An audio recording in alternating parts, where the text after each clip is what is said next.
Peter Mitchell stood at the observation deck of Earth Defense Station, Sentinel, his weathered hands clasped behind his back. At 55, with gray starting to show in his short brown hair, he didn't look like humanity's first line of diplomatic defense. But 25 years in the Marines had taught him to read people, and he hoped that skill would extend to reading aliens too. The massive alien ship hanging in space before him looked like a twisted silver thorn. It belonged to the Zarkax Confederation, the first alien civilization to make contact with Earth. After 3 months of radio communication, they had finally agreed to a face-to-face meeting. "Sir, they're ready to dock," said Katie Wells, his young assistant. Her voice held a mix of excitement and nervousness that matched the mood throughout the station. Peter nodded, straightening his formal diplomatic uniform. "Let's go make history, Katie." As they walked to the meeting chamber, Peter's mind wandered to the past 6 months. The world had changed forever when the Zarkax first appeared at the edge of the solar system. Their ships had been detected by the Outer System Defense Network, leading to worldwide panic until their peaceful messages reached Earth. The meeting chamber was a large, circular room with a dome-shaped ceiling showing the stars outside. A long table made of polished oak, Peter's suggestion, sat in the center. He wanted to show the aliens something natural from Earth, not just metal and plastic. Ambassador Mitchell called out John Hayes, the station's commander. "The Zarkax delegation is about to enter." Peter took his position at the table, flanked by Earth's diplomatic team. His heart beat faster as the door slid open with a soft hiss. The Zarkax were tall, easily 7 feet in height. Their bodies were covered in iridescent scales that shifted colors in the light, and their 4-fingered hands ended in short, blunt claws. But it was their eyes that caught Peter's attention. 3 of them, arranged in a triangle, all a deep purple color. The lead alien, who had introduced himself over radio as High Speaker Ixel, stepped forward. His translator device hummed softly as he spoke. "Greetings, humans of Earth. We are honored to meet face to face." Peter smiled and gave a small bow. "The honor is ours, High Speaker. Welcome to Sentinel Station." The meeting started well. They discussed trade possibilities, cultural exchange, and technological cooperation. But things began to shift when the conversation turned to history.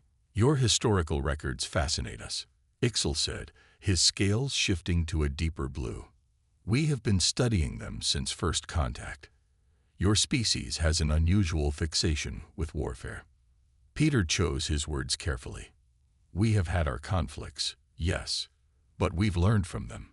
Each war taught us to strive harder for peace."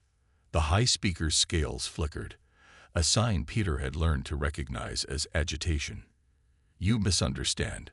We have calculated that your species has not gone more than 50 Earth years without a significant armed conflict somewhere on your planet. This is troubling." "History has shaped us," Peter replied, feeling a growing unease. "But it doesn't define our future. We've united as one planet now." "United, perhaps," another Zarkax spoke up, "but still maintaining military forces, still practicing warfare, still developing weapons." Peter noticed Katie tensing beside him. She had been a military analyst before joining the diplomatic corps. She could probably sense the shift in tone too. "Self-defense is a natural right," Peter said firmly. "Our military exists to protect, not to conquer." High Speaker Ixel's scales had turned a deep red, a color they'd never shown before. "We have made a grave error in judgment. Your species is clearly too volatile for unrestricted galactic access." The temperature in the room seemed to drop. Peter's combat instincts, honed over decades, screamed danger. "What exactly are you suggesting, High Speaker?" Peter asked, his voice level despite his rising alarm. "For the safety of galactic civilization, humanity must be contained, guided. Your military forces must be disbanded. Your weapon research ended. Your history of warfare clearly shows you cannot be trusted to manage your own development." Peter stood slowly, his chair sliding back. "With all due respect, High Speaker, humanity will not accept containment or surrender our right to self-defense. We're willing to discuss guidelines, regulations, but you mistake this for a negotiation. Ixel cut him off. It is not. It is a notification. The lights flickered. Peter's military-grade neural implant suddenly pinged a warning. Massive energy readings from the Zarkak ship. Katie, he said quietly, Emergency Protocol 7. Katie's hands flew across her datapad, sending the prearranged warning to Earth's defense forces. They had prepared for this possibility, even if nobody had really believed it would happen. You're making a mistake, Peter said to the Zarkaks. Humanity doesn't want war with you. But if you force this, you will what? Ixel's translator crackled with what might have been amusement. Your technology is centuries behind ours. Your ships are primitive. Your weapons are ineffective. You have no choice but to submit. Peter smiled then, but it wasn't a pleasant expression. It was the smile his old Marine squad had called his "poor bastards don't know what they're in for" look. You've studied our history, he said quietly, but you've learned the wrong lessons. You see our wars as proof of instability. What you should have seen is this. Humanity has been practicing the art of warfare for thousands of years. We've never stopped learning, adapting, improving. And in all that time, we've learned one thing above all else. The station's warning klaxons began to blare. On the dome above, they could see more Zarkak ships emerging from faster-than-light travel. And what lesson is that? Ixel asked, his scales now pulsing with patterns Peter couldn't read. That the most dangerous enemy isn't the one with the biggest weapons, Peter said, as Earth's defense fleet began emerging from hidden positions behind Earth's moon. It's the one who never stops fighting, never stops learning, never gives up. You think we're primitive. Maybe we are, but we're primitive like a cockroach is primitive. Do you know what cockroaches are, High Speaker?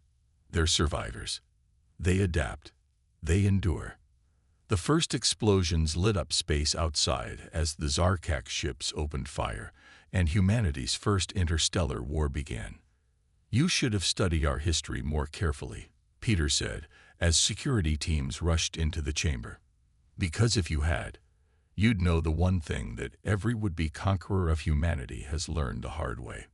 The station shuddered under the first impacts, but its shields, reverse-engineered from borrowed Zarkak's technology during the past 6 months of peaceful contact, held firm. We don't submit, we don't surrender, and we never, ever stop fighting. As alarms blared and battle began, Peter Mitchell watched the Zarkak's delegate scales turn pale with what he hoped was fear. They were about to learn what countless others had learned before them. Humanity's greatest strength wasn't in its weapons or technology. It was in its refusal to ever stop fighting back. Amanda Ross hadn't slept in 36 hours, but sleep was a luxury humanity couldn't afford right now. She stood in the command center of Luna Base, her dark hair pulled back in a messy ponytail, watching as red dots representing Zarkak ships filled the main display screen. They're using a standard attack formation, she said, pointing to the screen, just like they did in the books about the Centauri campaign. The other officers around the tactical table looked at her with confusion. Amanda had spent years studying the data packets the Zarkaks had shared during their peaceful first contact. While others saw cultural exchange, she had seen military history. The Zarkaks hadn't been subtle about their conquests. They were proud of them. The Zarkaks haven't changed their basic tactics in over 300 years, she continued. They've never needed to. Their technology was always so superior that brute force worked just fine.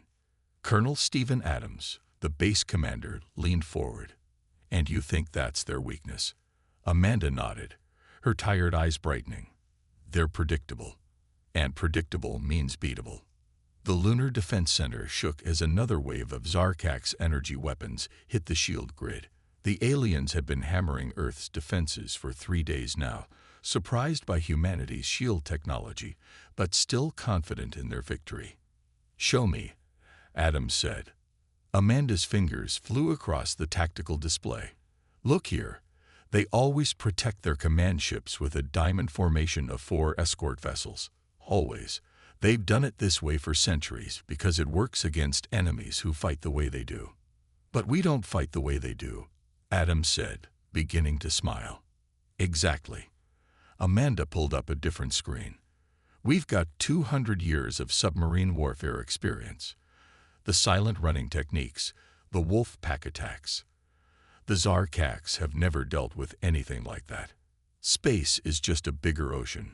She switched to another display showing Earth's newest ships, small, agile vessels that had been under construction even before first contact. Humanity hadn't trusted the peaceful overtures entirely, and those suspicions had paid off. Our ships are smaller than theirs, Amanda explained. They think that means we're primitive, but it really means we can hide better, move faster, and present smaller targets. And we got something else they don't expect. Human pilots, Adams finished. The Zarkax used AI for most of their ship control, considering it more efficient. Amanda nodded. They rely on logic and patterns. We can be unpredictable, illogical, creative. The room shook again. The shields were holding, but they wouldn't last forever. They needed to act soon. What's your plan? Adams asked. Amanda took a deep breath. We use Earth's oldest military tactics against their newest technology. Guerrilla warfare in space, hit and run attacks. And most importantly, we make them fight in the dark. She pressed a button, and a new simulation played on the screen. We kill their sensors, all of them. The debris field from their initial attack is still out there. We hide in it, use it, become ghosts. The next hour was a flurry of activity as Amanda explained her plan in detail. It was crazy, dangerous, and went against centuries of established space combat doctrine. But that was exactly why it might work. 6 hours later, Amanda stood at her station, watching as the plan unfolded. Earth's ships, hidden in debris fields and powered down to avoid detection, waited like patient predators. All ships report ready, the communications officer announced. Amanda looked at Adams, who nodded. Begin Operation Thunderstorm. The first phase started with something so old it was new again. Chaff. Millions of tiny metal fragments, released by stealth drones, filled space around the Zarkax fleet.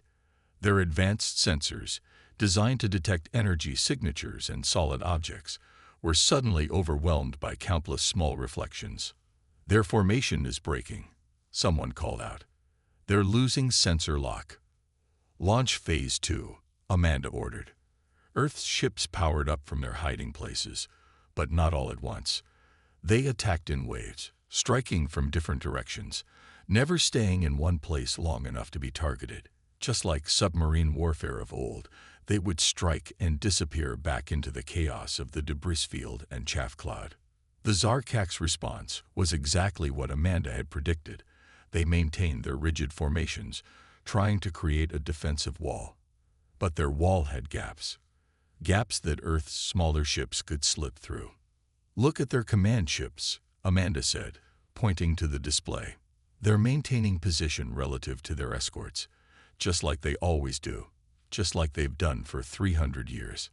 She watched as human ships darted through those gaps, hitting the valuable command ships before disappearing again. The Zarkax escorts, programmed to maintain their defensive positions, actually created the corridors that allowed these attacks to succeed. They're trying to adapt, Adams observed as the battle continued. But their whole command structure is based on those ships they're losing. Amanda nodded grimly. They don't have experience fighting without perfect information.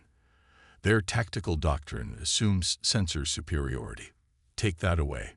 A massive explosion lit up the tactical display as one of the main Zarkax command ships exploded. Its escort ships, suddenly without coordination, began firing randomly into the chaff cloud.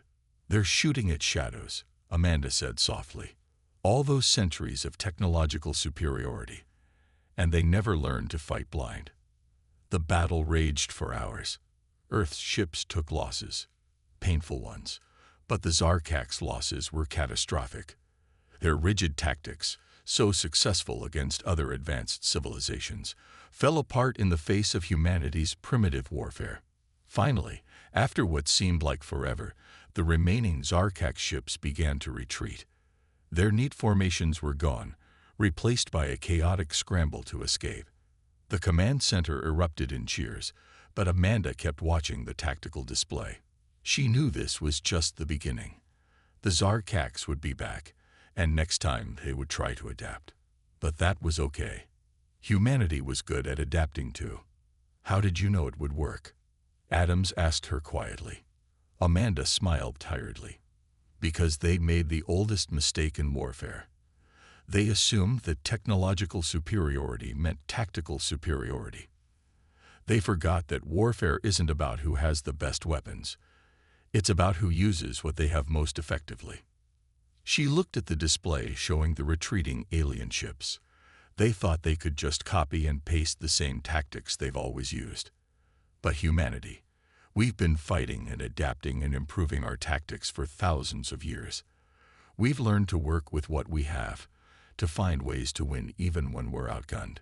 They never stopped to think that maybe there was a reason humanity had so many wars, she continued. Each one taught us something new. Each one made us better at fighting, better at adapting, better at surviving. They thought our history of warfare made us primitive. Adams nodded. Instead, it made us dangerous. Exactly, Amanda said, finally allowing herself to feel the exhaustion of the past days. And now, they know what every enemy of humanity has learned throughout history. Technology alone doesn't win wars. The will to fight does. And humanity, we never stop fighting. Never stop learning. Never stop adapting. As the last Zarkak ships disappeared into faster-than-light travel, Amanda knew the war was far from over. But humanity had won its first major battle, using thousand-year-old tactics to defeat an enemy with technology centuries ahead of their own. The Zarkaks had learned an expensive lesson. Underestimating humanity was a dangerous mistake, and this was just the beginning. Daniel Carter wiped sweat from his forehead as he studied the alien device spread across his workbench. The underground research facility in Colorado hummed with activity around him, but he barely noticed. His entire focus was on the captured Zarkak's weapon in front of him. Any progress? Asked Susan Porter, his research partner. She set down a fresh cup of coffee next to him, his fourth of the day. Look at this, Daniel said, pointing to the inner workings of the weapon. They use crystalline matrices for power distribution. It's beautiful engineering. But what? But it's rigid, unchanging. He picked up a small component. This crystal hasn't been modified in any way since they started using this design 300 years ago. They found something that worked and just stopped innovating. The research facility, nicknamed the Garage by its workers, was humanity's best hope for closing the technology gap with the Zarkaks. After the successful defense of Earth 2 months ago, they'd recovered several intact alien ships and weapons. Daniel's team had been working non-stop to understand them. The basic principles aren't that different from what we theorized, Daniel continued, excitement creeping into his tired voice. They just have better materials, more efficient designs. But look here.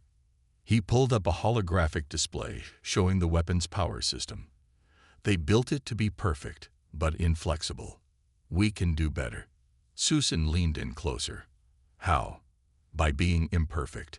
Daniel grabbed a tablet and started sketching. Instead of using one perfect crystal, we use multiple smaller ones. Less efficient, yes, but more adaptable. More human. The next few hours were a blur of work. Daniel's team gathered around as he explained his idea. The Zarkaks designed their technology to be perfect under ideal conditions. But warfare wasn't about ideal conditions. It was about adapting to chaos. Look at their ship designs, he explained to the group. Everything is balanced, symmetrical, perfect. But that means when one part fails, the whole system fails. We're going to do it differently. 1 week later, Daniel stood in the test chamber with General Laura Bishop, watching as they prepared to test their first hybrid weapon. It looked ugly compared to the sleek Zarkax original, a mess of human and alien technology working together. "Are you sure about this?" the general asked. Daniel nodded. "The Zarkax think in straight lines. We think in circles, zigzags, and whatever works. They build perfect weapons for perfect conditions. We're building adaptable weapons for the real world." The test began. The hybrid weapons' power levels fluctuated wildly at first, but they stabilized. Not at the perfect efficiency of a Zarkax weapon, but at a level that could be maintained even under damage. "Now watch this," Daniel said proudly. He pressed a button, and the weapon took a direct hit from a high-powered laser. A Zarkax weapon would have shattered. Their hybrid creation flickered, adjusted, and kept working. "It's not as powerful as theirs," he admitted, "but it can take a beating and keep working. Just like us." The next month was a rush of development. Daniel's team applied the same principles to everything they could. Ships, shields, sensors, all rebuilt with human adaptability in mind. "It's like the difference between a thoroughbred racehorse and a Mustang," he explained to Susan one day. "The thoroughbred is faster, but the Mustang is tougher. It can survive in the wild. That's what we're building. Mustang technology." The breakthrough came when they started working on ship designs. The Zarkax ships were beautiful, symmetrical, and extremely vulnerable to damage. Human ships were being rebuilt as tough, ugly things that could take hits and keep fighting. "They're going to hate these," Susan said, looking at the new designs. The ships looked like someone had combined human and Zarkax technology in a blender. "Good," Daniel replied, "because they're going to be seeing a lot of them." 3 months after the first attack on Earth, Daniel stood in a launch bay watching as the first hybrid ship prepared for its test flight. The ship, nicknamed Mongrel by its crew, looked like it had been built from spare parts, which, in a way, it had been. "She's not pretty," Captain Ann Riley, the test pilot, said as she walked up beside him. "But she's tough." "How does she handle?" Daniel asked. Ann grinned. "Like a dream. A weird, slightly drunk dream, but a dream. The Zarkax would probably be horrified at how we've modified their technology, but it works." That was the key, Daniel thought. The Zarkax built their technology to be perfect. Humanity built theirs to survive. The real test came 2 weeks later. A Zarkax scout group jumped into the solar system, probably expecting to find Earth still recovering from the first attack. Instead, they found themselves facing a patrol of hybrid ships. Daniel watched the battle from the command center, his heart in his throat. The hybrid ships moved erratically, their modified engines allowing maneuvers that the Zarkax computers probably calculated as impossible. When they took hits, their adaptive shields flickered but held. "They're retreating," someone announced. The scout group had lasted less than 10 minutes against the hybrid ships. "They'll be back," General Bishop said, "with more ships and new tactics." Daniel nodded. "And we'll be ready. We'll keep adapting, keep improving. Every battle will teach us something new." He looked at the display showing the hybrid ships returning to base. They were ugly, imperfect things, but they represented humanity's greatest strength, the ability to take something, improve it, and make it their own. "The Zarkax think they're superior because they achieved perfection," he said quietly. "But perfection is static, unchanging. Life isn't about being perfect. It's about adapting to survive. And humanity, we've been adapting since we first picked up a rock and decided to use it as a tool." Susan put a hand on his shoulder. "So what's next?" Daniel smiled, already thinking of new improvements. "Next, we keep doing what humanity does best. We learn, we adapt, we improve, and we never, ever stop fighting."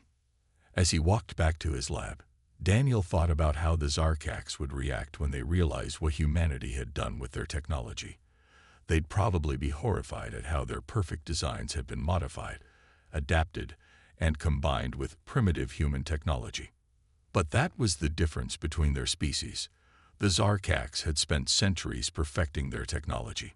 Humanity had spent centuries learning how to take whatever they had and make it work. And now, they had something new to adapt, something new to improve, something new to fight with.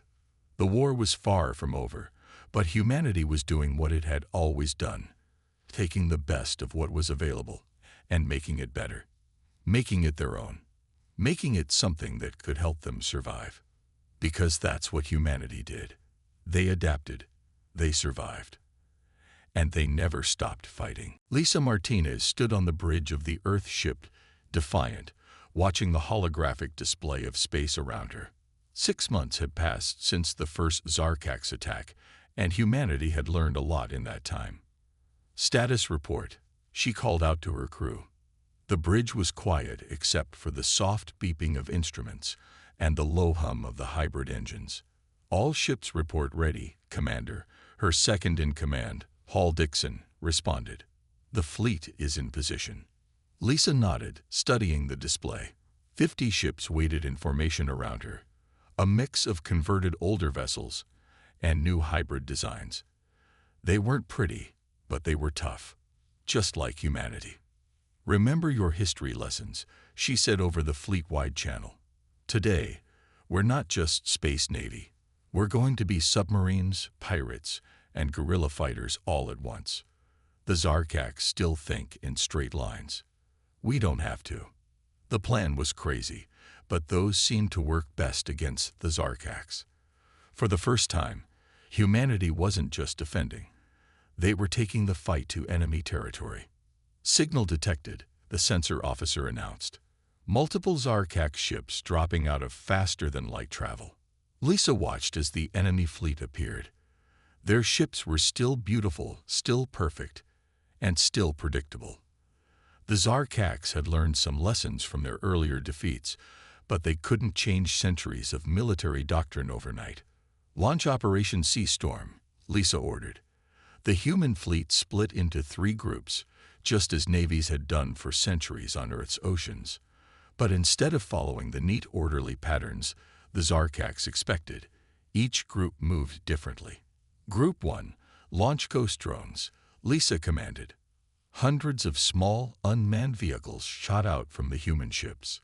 They were simple devices, barely more than engines and signal generators, but they did their job. The Zarkax sensors lit up with confusion as they tried to track what looked like a fleet 3 times larger than it really was. Group 2, begin your run. The second group of ships powered down everything except minimal life support and drifted, playing dead. It was an old submarine tactic, adapted for space. The Zarkax, focused on the active threats, barely noticed them. Group 3, make some noise. Her own group charged forward, weapons blazing. The Zarkax responded exactly as centuries of tactical doctrine told them to. They formed a defensive wall, spreading out to protect their command ships. They never learn, Lisa muttered. The Zarkax still fought like it was a game of chess, with each piece having its proper place and movement. But war wasn't chess. It was chaos. The battle unfolded like a dance, but one where only the humans knew all the steps. When the Zarkax moved to counter one threat, another appeared. When they turned to face the new threat, the first group would strike again from a different direction. Group 2, power up and begin your attack run, Lisa ordered. The dead ships suddenly came to life, catching the Zarkax in a classic pincer movement. It was a tactic as old as warfare itself, but the Zarkax had never needed to learn these basics. Their technology had always been enough. Target their command ships, Lisa said. Remember, they can't adapt if they can't coordinate. The hybrid weapons that Daniel Carter and his team had developed proved their worth. They weren't as powerful as pure Zarkax technology, but they were unpredictable. The enemy shields, calibrated for specific energy patterns, struggled to block the mixed human-alien technology. Commander, Paul called out. They're trying to regroup, forming a sphere around the remaining command ships. Lisa smiled. Exactly what we wanted. All ships, execute Operation Hornet's Nest. The ghost drones, which had been seemingly flying in random patterns, suddenly converged on the Zarkak sphere from all directions. The aliens' fire was split between real and fake targets, creating gaps in their defense. All groups, pick your targets and strike. Lisa ordered, hit and fade, just like we practiced. Human ships darted through the gaps, firing at point-blank range before disappearing again. It was like watching wolves attack a larger prey. No single bite was fatal, but together they wore the enemy down. Their formation is breaking, Paul reported, excitement in his voice. Lisa watched as the perfect Zarkak sphere fell apart. Their ships, trying to follow too many tactical protocols at once, began to interfere with each other. What had started as an organized defense turned into confusion. Now for the finishing touch, Lisa said. All ships, activate sonic disruptors. This was humanity's newest weapon, a modification of Zarkak's communication technology that turned it against them. The aliens relied heavily on automated systems that communicated constantly. The disruptors didn't destroy these systems, but they made them unreliable. The effect was immediate. Zarkak's ships began to move erratically as their coordination broke down. Some fired at empty space, others at their own allies. "They're retreating," someone called out. Multiple ships jumping to faster than light. Lisa watched as the mighty Zarkak's fleet fled, leaving their dead and damaged ships behind. It wasn't just a victory, it was a rout. "All ships, begin recovery operations," she ordered. "Let's see what new toys the Zarkaks left us to play with." Hours later, as the fleet secured their victory, Lisa sat in her ready room writing her report. This battle had proven something important. Humanity wasn't just surviving anymore. They were winning. "Commander," Paul said, entering the room. "Initial reports are in. We destroyed or captured 23 enemy ships. Our losses were minimal." Lisa nodded.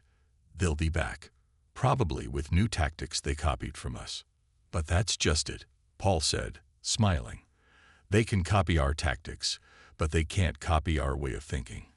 They can't copy centuries of warfare experience. They can't copy our ability to improvise." "No," Lisa agreed. "They can't, and that's why we'll win this war. Not because we're stronger or more advanced, but because we understand something they don't." "What's that?" "That war isn't about having the best technology or the perfect battle plan. It's about adapting when those plans fail. It's about finding new ways to fight when the old ways don't work. It's about never giving up, no matter the odds." She looked out her window at the fleet of mismatched, hybrid ships that had just won humanity's first major offensive victory. "The Zarkaks think they're superior because they achieved perfection," she said, "but perfection is stagnation. Humanity isn't perfect. We're messy, chaotic, and constantly changing. And that's our strength." As the fleet prepared to return to Earth, Lisa knew this victory would change the war. The Zarkaks weren't invincible. Their perfect technology and centuries-old tactics could be beaten by human ingenuity and adaptability. And humanity was just getting started. They would keep learning, keep adapting, keep fighting. Because that's what humans had always done, and what they would always do. They would never stop fighting, never stop learning, never stop adapting. And sooner or later, the Zarkaks would learn what so many others had learned before them, that humanity's greatest strength wasn't in their weapons or their technology. It was in their unbreakable will to survive. Ryan Cooper moved silently through the dark streets of the alien city. The buildings around him looked like giant crystals, reaching toward the purple sky of this world that humans had never seen before 8 months into the war. His mission was simple but dangerous: find other species who wanted to break free from Zarkak's control. "Movement ahead," whispered Maria Young, his partner on this mission. She was a former spy who now used her skills to help humanity find allies among the stars. They pressed themselves against a wall as a Zarkak's patrol passed. The alien scales glowed faintly in the darkness, their three eyes scanning the streets. But they didn't look up, where Ryan and Maria had placed their climbing gear. "They never look up," Ryan said softly after the patrol passed. "They never expect anyone to do something as primitive as climbing." This was Ryan's third mission to a Zarkax-controlled world. Each time, he found the same thing: other alien species living under strict control, waiting for a chance to break free. They'd reached their destination, a hidden meeting place in what looked like an abandoned warehouse. Inside, 3 different alien species waited. Ryan had learned their names: the Nexeri, who looked like tall, thin humans with silver skin; the Krell, who reminded him of intelligent bears; and the Veth, who seemed to be made of living crystal. "You came," said the Nexeri leader, who called himself First Speaker Zen. "We weren't sure humans would risk helping others while fighting their own war." Ryan smiled. "That's exactly why we're here. The Zarkax aren't just humanity's enemy. They're everyone's enemy. And we think it's time everyone fought back." He pulled out a small device and activated it, showing holographic images of recent battles. The aliens watched in amazement as human ships used their hybrid technology and unconventional tactics to defeat the Zarkax. "How?" asked Krell War Chief Guruk. "The Zarkax have ruled space for centuries. Their technology is perfect." "Perfect isn't always better," Maria explained. "We've learned to combine their technology with ours, to make something new, something they don't expect." Ryan showed them more. "Look at this," he said, displaying images of the hybrid ships. "We can teach you how to modify your own technology the same way. The Zarkax won't expect it because they think their way is the only way." The aliens discussed among themselves in their own languages. Ryan waited patiently. He had seen this before. The moment when oppressed species realized they had a real chance at freedom. "The Zarkax will punish any world that rebels," said Veth Elder Crystal. Her crystalline body chimed softly as she spoke. "Not if we all rebel at once," Ryan countered. "They maintain control by keeping everyone separate, making each species think they're alone. But together, we can overwhelm them." He showed them more data, plans for a coordinated uprising across dozens of worlds. Humanity would provide the spark, but each species would fight in their own way. "The Nexeri were great pilots before the Zarkax came," he said. "The Krell were legendary warriors. The Veth understood crystal technology better than anyone. You haven't lost those skills. You've just been forced to hide them." Maria stepped forward. "Humanity isn't trying to replace the Zarkax as rulers. We want allies, not subjects. Each species free to develop in their own way." The aliens talked more, but Ryan could see the change in them. Hope was a powerful thing, and it had been too long since these species had felt it. "What do you need from us?" Zen finally asked. Ryan spent the next hour explaining the plan. Each species would prepare in secret, gathering resources and modifying their technology. When the signal came, they would all rise up at once.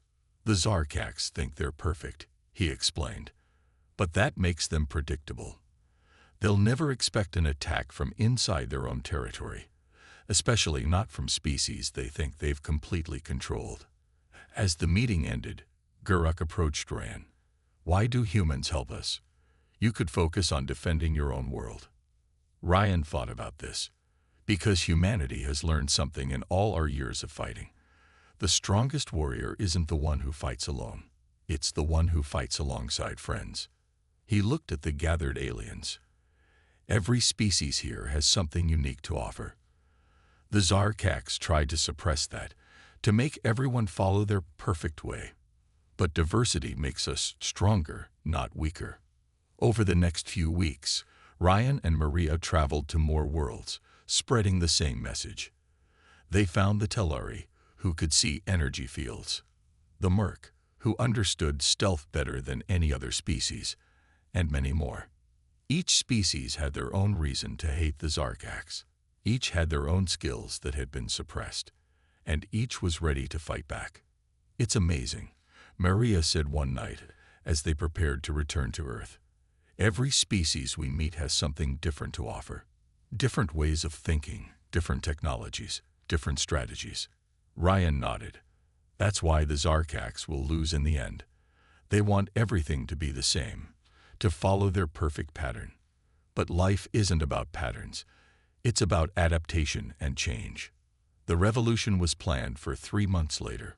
Ryan stood in Earth's command center, watching as reports came in from across Zarkax space. The Nexari used their piloting skills to disable orbital defense stations. The Krell led ground assaults on Zarkax bases. The Veth turned their crystal technology against their oppressors. Each species fought in their own way, creating chaos that the rigid Zarkax couldn't handle. Multiple uprising reports, someone announced. 37 systems and counting. Ryan watched the displays light up as more and more worlds joined the fight. The Zarkax fleet, already stretched thin fighting humanity, couldn't respond to all the threats at once. This is what they never understood, he said to Maria. They thought controlling everything made them strong. But trying to control everything means you end up controlling nothing. As reports of victories came in from across space, Ryan thought about all the species he had met. Each one had survived Zarkax control by holding on to their unique traits, their special abilities, their different ways of thinking.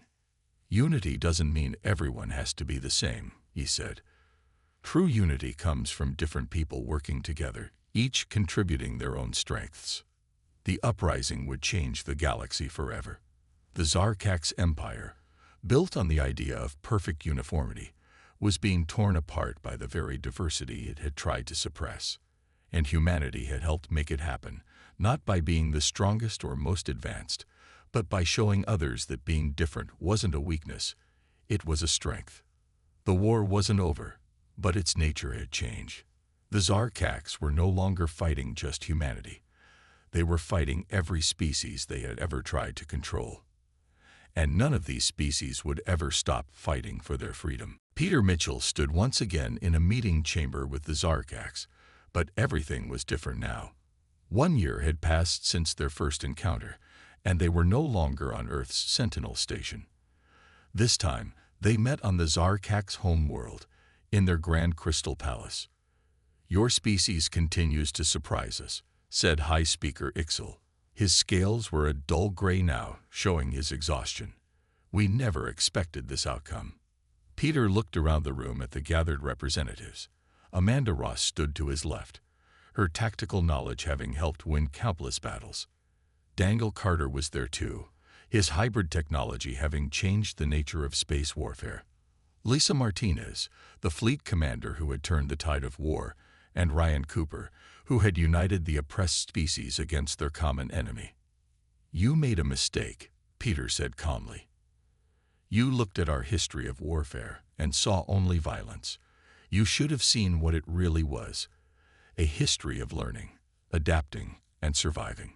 Through the massive crystal windows, they could see the combined fleet in orbit. Human ships flew alongside Nexari vessels, Krell warships, and craft from dozens of other species.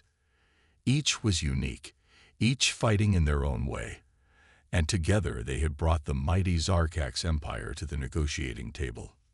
Your coalition cannot last, another Zarkax leader said. Different species cannot work together effectively. There must be order, control, uniformity. Amanda stepped forward. Really, because our differences are exactly what made us strong. Each species brought something new to the fight, something you didn't expect. She activated a holographic display showing battles from the past year. Human ships using submarine tactics, Nexari pilots performing impossible maneuvers, Krell warriors leading ground assaults, Veth crystal technology disrupting Zarkax systems. Look at what we achieved together, she said, not by being the same, but by being different. Daniel pointed to a captured Zarkax ship that had been modified with hybrid technology. You built perfect machines that couldn't adapt. We built imperfect ones that could survive anything. And then we shared that knowledge with others. The Zarkax Empire must survive, Ixel insisted. Without our control, there will be chaos. Lisa shook her head. There's already chaos. That's what life is. The trick isn't to control it. It's to adapt to it, to work with it. Your empire won't survive, Ryan said, but your species can. You can learn to live alongside others instead of trying to control them. You can learn to adapt instead of demanding perfection. Peter watched the Zarkax leaders discuss among themselves. Their scales shifted through various colors as they argued. Finally, Ixal turned back to them. "What are your terms?" he asked. Peter laid out the conditions they had agreed upon with their allies. The Zarkax Empire would end. Each species would regain its independence, but there would be no revenge, no punishment, just a new beginning. "We're not here to destroy you," Peter explained. "We're here to show you a better way. Different species working together, each in their own way, each contributing their own strengths. And if we refuse?" Ixal asked. "Then we keep fighting," Peter said simply. "That's what humans do. What we've taught others to do. We never stop fighting for what's right." The negotiations lasted 3 days. Peter watched as the Zarkax struggled with concepts that went against centuries of their beliefs. The idea that imperfection could be strength, that chaos could be beneficial, that different could be better than same. Finally, they'd reached an agreement. The Zarkax would step down as rulers. A new council would be formed, with representatives from all species working together as equals. As they prepared to leave, Ixal approached Peter privately. "Tell me," he said, "how did you know? How did you know your species could win?" Peter smiled. "We didn't. We never know if we can win. We just know we'll never stop trying. That's humanity's real strength. Not our weapons, not our tactics, but our determination to keep fighting, keep trying, keep adapting until we find a way." He looked out at the combined fleet again. And now that's not just humanity's strength. Every species out there has learned the same lesson. They'll never stop fighting either. The journey back to Earth was quiet as Peter thought about everything that had happened. Humanity had faced its greatest challenge and emerged stronger, not just by fighting, but by bringing others together. Amanda was analyzing battle data, already thinking about how to improve their tactics. Daniel was sketching new hybrid designs, incorporating ideas from their alien allies. Lisa was discussing fleet operations with commanders from other species. Ryan was planning diplomatic missions to help everyone work together. "It's not really over, is it?" Amanda asked him. Peter shook his head. "It never is. There will always be new challenges, new problems to solve. But that's okay. Because we'll never stop fighting," she said with a smile. "Because we'll never stop learning," Peter corrected. "Never stop adapting. Never stop trying to be better. And now we're not doing it alone." He looked at his team, at everything they had accomplished. Humanity had entered the galactic stage fighting for survival. They had won by sharing their greatest strength, their determination to never stop fighting, never stop adapting, never stop trying. And in doing so, they had changed not just themselves, but the entire galaxy. The age of perfect uniformity was over. A new age was beginning. One of diversity, adaptation, and cooperation. The species that never stopped fighting had taught others to fight too, not just with weapons, but with determination, creativity, and hope. It was a new beginning. And whatever challenges came next, they would face them together, each in their own way, none of them ever stopping, ever giving up, ever surrendering to the impossible. Because that's what it meant to be human. And now, that spirit had spread to the stars.